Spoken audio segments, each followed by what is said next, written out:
Confederate cat. Right? Yeah. Well, just to show you I'm not all talk or anything, let you know I'm not. I got most of the HHO kit done. There he goes. Where you going, boo-boo? Got most of it done. There he is. Got most of it done. So, it's mounted in there. Only thing I got to do is, I guess, hook a hose to the second bubbler, which I have the hose. That takes but a second. The only thing I got to do now is install just put a couple barbs over here. I'll probably put a piece of wood or something like that. Screw it into there, and just for a place to connect the battery charger, which will be a 50 amp battery charger. I'm going to just put enough electrolyte in here so the battery charger runs about 6 to 10 amps. And so it's got two bubblers, which is one right here and the second one over there. That's where the electrolyte goes. All the connections are on there, all the barbs are on there. It's in there nice and mounted, nice and solid. You know, this I got a long screw on there because I can unscrew it, not all the way, which give me enough room to just unscrew the body of this, which in turn could also, I can drain that, I can clean that out, take the plug out of here, clean this out, fill it up from that side, from the cap, and this way I can clean out the bubblers, which you ain't have to do too much. Second off, just a quick update on this. I cut the second board. There's going to be 4 of these. Glued it together. The glue's got to dry. I'm probably going to get a wood rasp or something like that to get that more, to even out the wood on it where it's, because they're not cut exactly perfectly the same, but pretty close. They're not that far off. So that's 3 inches wide. It'll be twice as wide as that. I got 2 more boards like that. It doesn't take that long to cut it. I found a couple tricks to doing it. I got plenty of glue. The metal's already coming in. So, like I said, probably by the end of this week, I'll have this. I'm not sure if I'm going to have it 100% done where everything is shaped perfect, but I should have 4 of them glued together and shaped, or basically rough cut. And we'll see. I might have it all done this week. So I'm not sitting on my ass or nothing. But got a number of other things I'm doing too. So plus I'll be going to the gym tonight. So but yeah, that's And what I'm probably going to do is set this up so it fits in the El Camino. Even if I got to not put the metal piece that goes this way, I might put one that has like an angle that goes up and use like 2 big bolts that go into like the vertical wall of the bed. This way I can secure it in there that way. And plus also I'll have the trucker straps across the back. I think it will, because the El Camino the tailgate is only 20 inches high. So it's not going to be that much of it's not like going in a 4-wheel drive pickup truck. It doesn't have to go up that high. So I don't think this would be too much of a problem.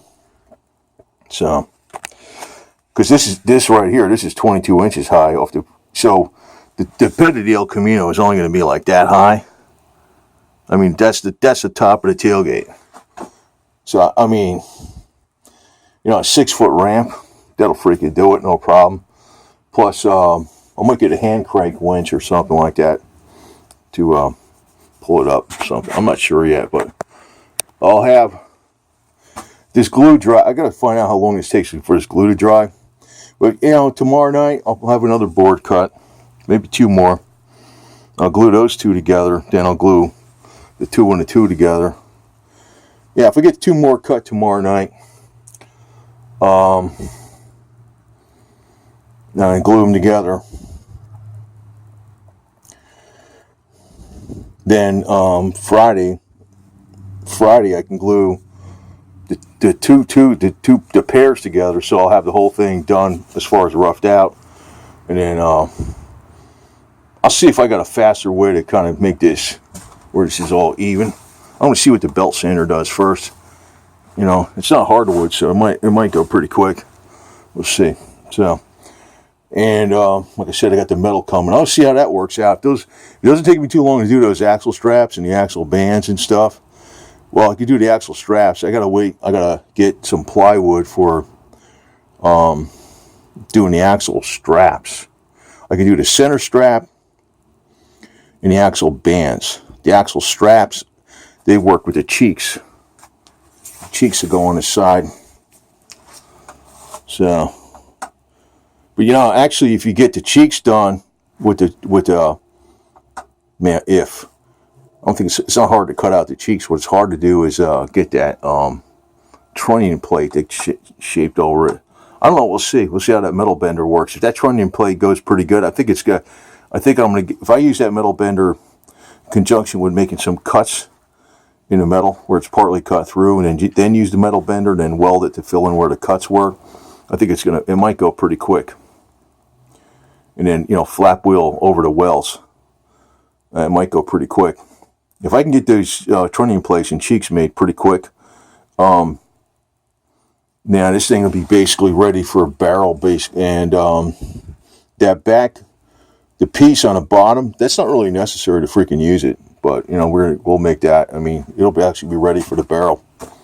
And I'm probably going to use I'm going to probably order for $28 instead of paying $200 something for a freaking $28 delivered. So it's $200 something for at least $250 or something, or more than that even. I think it's $200 for one part.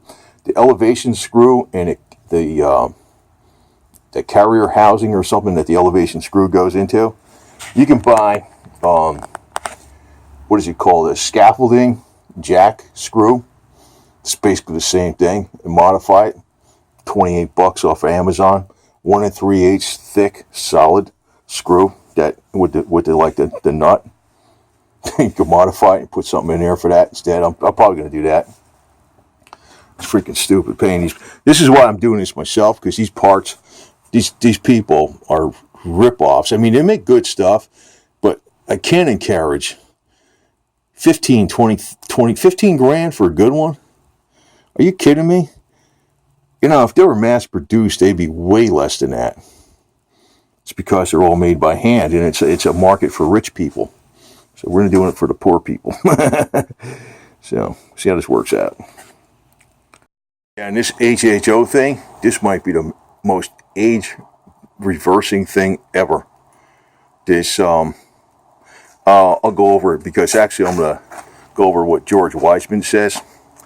But I'm going to probably set this up. I'm probably going to take HHO baths and stuff too, because I think that'll be the most effective way of doing it.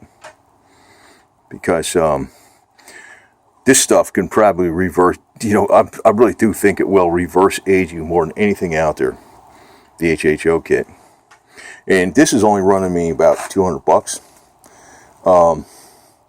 George Wiseman's kit is $2,500. Now I'm not saying it's not worth it, but there's no there's not many safety controls in this. I'm going to have the fuse. I'm going to have the fault protection with a circuit breaker, you know, a strip, you know, the fault protection on the, you know, what do you call it? Like this outlet strip. And I'm also going to have a one-way check valve on the HHO output. Plus, it's all made on demand too. It's not, you know, it's not being stored in a glass container like some of the other things do with the mason jars. But his stuff has, what do you call it? Tip over protection. When this, I don't think is going to tip over with those big wide things. You see these things on there? That's why I'm using this computer case. It's got tip over protection. It's got regulation on the output. It's got, if it clogs up or something, or the hose is kinked, it'll stop producing automatically. And it also has a safety bypass valve. You can change the concentration. It's got a low level indicator, but you could see that if it's what the level is right in here. Actually, I've had it in my 4x4, this kit, for 3 years now. Freaking barely put any freaking fluid in that electrolyte. I mean, it's like freaking hardly did nothing to it. So you don't have to check it much, but I'll leave the case open like this for air. So it probably, I think this thing's got a cooling fan, but I don't think this thing gets that hot. I haven't seen it get that hot, so I don't know. We'll find out. But you know, I'm doing this for like less than 1/10 the price, so that's freaking worth it.